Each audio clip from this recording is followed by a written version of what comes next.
For this final project, I will be talking about the absolutely true diary of a part-time Indian. So the book has a protagonist who is a 14-year-old boy by the name of Arnold Spirit Jr., or just Junior, who is the first-person narrator of the story.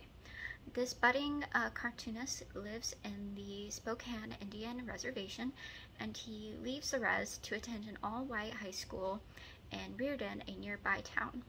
This coming-of-age book illustrates the struggles and sometimes backlash of doing what you want to do, but also shows things gained from that, such as new friendships, life lessons, a better understanding of oneself and community, as well as overall happiness. The author, Sherman Alexie, drew from his own experiences with the novel, addressing themes of racial identity, bullying, violence, poverty, and more with his charismatic humor, which seems pretty targeted toward a young male audience. Artist Ellen Forney provides illustrations of the novel in the form of Arnold's comics, which give visuals to the stories being told. As for censorship and the value of the absolutely true diary, I feel that Alexie gives many personable stories to which students can relate.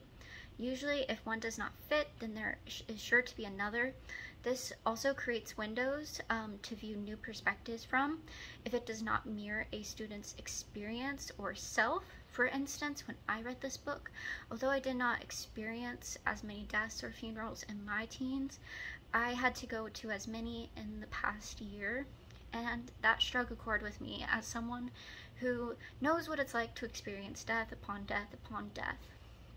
So when Arnold talked about his sister's wake and how he didn't want to be there because he knew everybody would be drunk and making the situation worse than better, I felt like I could really relate to what he was going through, although we had experienced different situations.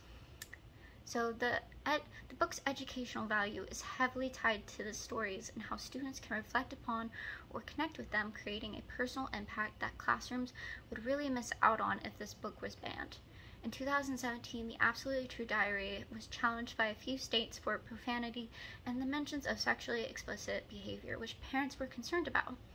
While I understand the concern of maintaining what is appropriate and inappropriate for students to read, banning a book that contains the issue will never solve the issue, which is the over-stigmatization and under-education of sex in classrooms, and as well as the human body, and a lack of boundaries and explanations for profanity.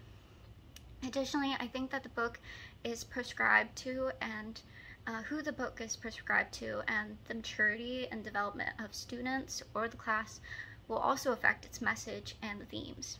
And therefore, rather than banning books, schools should work to educate their students beforehand and communicate with parents to lessen the fear and misunderstanding of specific materials and resources.